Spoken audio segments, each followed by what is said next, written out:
De retour sur ce plateau pour vous servir, mesdames, messieurs. Bienvenue dans le journal de Lux Télévision. Tout de suite, c'est parti pour les titres de l'actualité. Mailler le Congo d'infrastructures scolaires. Le gouvernement continue dans cet élan. Un nouveau lycée sortira bientôt de terre. Le lycée de Côte-Matève, dont les travaux ont été lancés par le Premier ministre, chef du gouvernement. C'est le titre phare de ce journal. Ngoyo aura bientôt un troisième lycée d'enseignement général, le lycée de Côte-Matève, dont les travaux ont été lancés par le Premier ministre, chef du gouvernement Anatole Koliné-Makosso, et la matérialisation de la volonté du gouvernement de rapprocher l'école des apprenants. Kassopongi Fok Nzibikia pour ce reportage.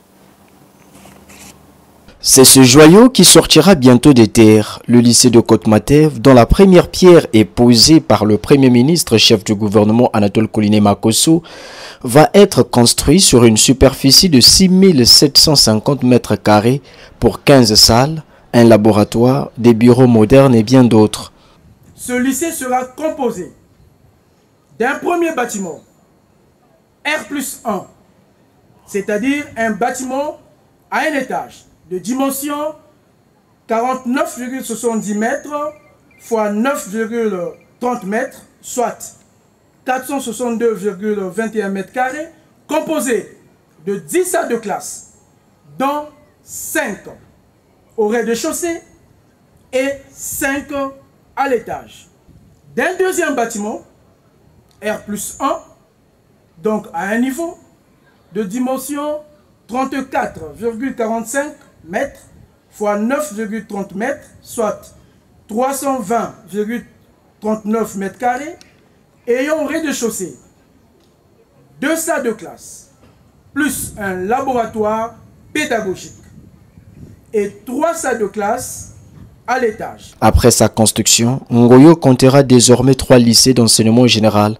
L'administrateur maire du 6e arrondissement ne peut que saluer les efforts du gouvernement. Les populations de Ngoyo remercient Monsieur le Président de la République pour avoir permis la construction de cette infrastructure à caractère social. Grande est notre joie. En cette année dédiée à la jeunesse, le ministère de l'enseignement préscolaire primaire et secondaire et de l'alphabétisation va mettre à la disposition de notre arrondissement une infrastructure, outil de travail aux élèves et aux enseignants qui méritent de travailler dans de bonnes écoles et devenir des bâtisseurs de demain. Il n'y a de richesse que d'hommes et l'école en est le moule par prédilection. La construction de ce lycée est encore une preuve de la volonté des pouvoirs publics d'offrir à la jeunesse congolaise des conditions idoines d'apprentissage. Ce pôle de Côte-Matève apparaissait comme un trou noir par l'absence d'une infrastructure capable de recevoir tous les flux qui immigrent quotidiennement vers Tchambazassi, Mpaka et Pointe-Nord 2 ou le lycée Victor Augagneur. Ainsi ce jour, lundi 27 mai 2024, qui marque la pose de la première pierre pour l'édification de cet énième lycée à Pointe-Noire, notamment à Côte-Matève, est un réel motif de satisfaction pour les populations, les parents d'élèves et les élèves eux-mêmes. La jeunesse, qui constitue la part la plus importante de la population congolaise, doit trouver des ressorts sûrs pour son plein épanouissement. Et pour ce faire, le moyen le plus efficient est et reste l'école.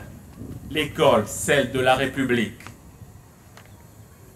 Cela légitime la construction d'un nouvel établissement, donc ici à Côte-Matève, pour combler le vide observé dans la cartographie scolaire de la ville de Pointe-Noire. Chers élèves et très chers jeunes, vous êtes le fer de lance de la société congolaise. Vous méritez toute notre attention pour vous aider à libérer toute l'énergie utile à la construction de notre nation. L'option prise par les pouvoirs publics réside ici dans la captation du dividende démographique contenu au sein de cette jeunesse afin de la mettre sur la sellette en 2024, année de la jeunesse, telle que prônée par son Excellence M. Denis Sassou Nguesso, Président de la République, chef de l'État. Lancé ce 27 mai, les travaux de construction du lycée de Côte-Matève vont s'exécuter dans un délai résolu. L'idéal est qu'il ouvre ses portes dès la prochaine rentrée scolaire, a affirmé le constructeur.